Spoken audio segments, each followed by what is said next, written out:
പേര് ഏകാംബരനാഥൻ എന്നാണ് ഭഗവാന്റെ പേര്. ഇവിടെ ഈ ഏകാംബരനാഥൻ ഏകമരം എന്നാണ് ശരിക്കും. ഏകമരം എന്നാണ്. ഇവിടെ എന്താ വെച്ചാൽ ശിവക്ഷേത്രമാണത്. കാഞ്ചീപുരത്ത് എല്ലാ ശിവക്ഷേത്രങ്ങളും ശിവന് മാത്രമേ ഉണ്ടാവുള്ളൂ, ദേവി ഉണ്ടാവില്ല. കാരണം വെച്ചാൽ ദേവി മുഴുവനും കാമാക്ഷിയമ്മനാണ് അവിടെ. അപ്പോൾ അതുകൊണ്ടെന്ന് വെച്ചാൽ കാമാക്ഷിയമ്മൻ നമ്മൾ ദർശിച്ച അവിടെ, ബാക്കി ശിവക്ഷേത്രങ്ങൾ മുഴുവനും ശിവന് മാത്രമേ ഉണ്ടാവൂ.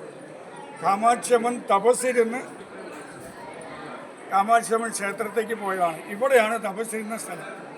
ഏകമരം, ഒരു മാവിൻ്റെ ചോട്ടിൽ ദേവി തപസ്സിരുന്നതായിട്ടാണ് ഐതിഹ്യം. 3500 കൊല്ലങ്ങൾക്ക് മുമ്പിലുള്ള ഒരു മാവാണ്. ഇപ്പോഴും ആ മാവിൻ്റെ ഒരു കിളിർത്തോണ്ടേയിരിക്കും. മാവിനെ പഴയ തടിയൊക്കെ മുറിച്ചവിടെ വെച്ചിട്ടുണ്ട്, എന്നാലും അതിൻ്റെ ഒരു കിളിർത്ത് വന്നുകൊണ്ടിരിക്കും. അതുമാത്രമല്ല, 4 മരമാണ്. 4 മരം ചേർന്നാണ് ഒരു മാവാണത്. 3500 കൊല്ലങ്ങൾക്ക് ഇതിൻ്റെ രഹസ്യം എന്താണെന്ന് പറഞ്ഞു കൊടുക്കാം. 3500 കൊല്ലങ്ങൾക്ക് മുമ്പിലുള്ള ഒരു മാവിൻ്റെ മരമാണ്. 4 ഭാഗത്തും ഒരു മാവിൽ 4 രീതിയിലായിരിക്കും മാവ് കായ്ക്കുക. അതേപോലെ മാവ് പഴുക്കുക. അതിൻ്റെ ടേസ്റ്റ് 4 തരമാണ്. 4 തരത്തിൽ ഉള്ള മാവാണത്. വേറൊന്നുമില്ല. 3500 കൊല്ലങ്ങൾക്ക് മുമ്പിനെ നമ്മുടെ ആൾക്കാർ ഒട്ടുമാവ് കണ്ടുപിടിച്ചിട്ടുണ്ട്. ഇപ്പോൾ ഇംഗ്ലീഷുകാർ ഇന്നലെ കണ്ടുപിടിച്ചിട്ടുണ്ട്. സത്യം അതാണ്, അതൊന്നുമില്ല. എന്നാൽ പിന്നെ അതൊരു രഹസ്യമാണ്. അപ്പോൾ നമ്മുടെ വിദ്യ എത്ര, നമ്മുടെ അറിവ് എത്രയാണെന്ന് കാണിക്കുകയാണ്. ഇതൊക്കെ പുതിയതായിട്ട് ഇപ്പോൾ ഓരോന്ന് കണ്ടുപിടിക്കുകയാണ്. 3500 കൊല്ലങ്ങൾക്ക് മുമ്പിൽ തന്നെ ഞാൻ കണ്ടുപിടിച്ചിട്ടുണ്ട്. അതെന്താ 3500 കൊല്ലം ചോദിക്കാൻ നിങ്ങൾക്ക് ചോദിക്കാം. ആ മാവിൻ്റെ തടി എടുത്ത്, ആ തിഷൂനെടുത്ത്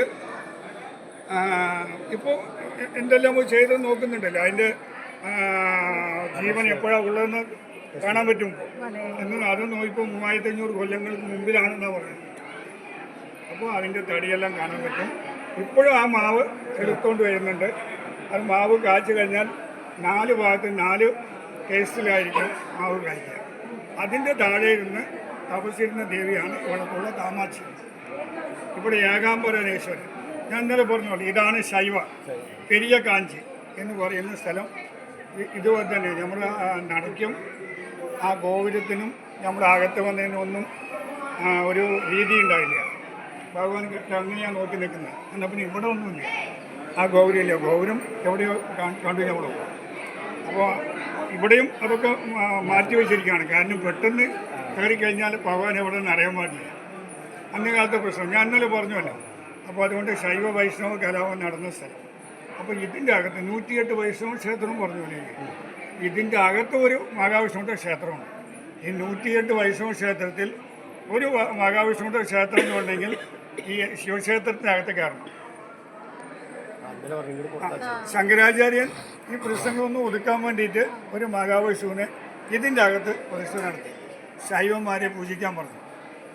അപ്പോൾ അങ്ങനെയുള്ള ഒരു മഹാവിഷ്ണുവിൻ്റെ ക്ഷേത്രം ഇതിൻ്റെ അകത്തുണ്ട്. ഏകാംബരനാഥൻ എന്നാണ് ഭഗവാന്റെ പേര്. ശിവനാണ്. ഇവിടെ മണ്ടിൻ്റെ സ്ഥലമാണ്.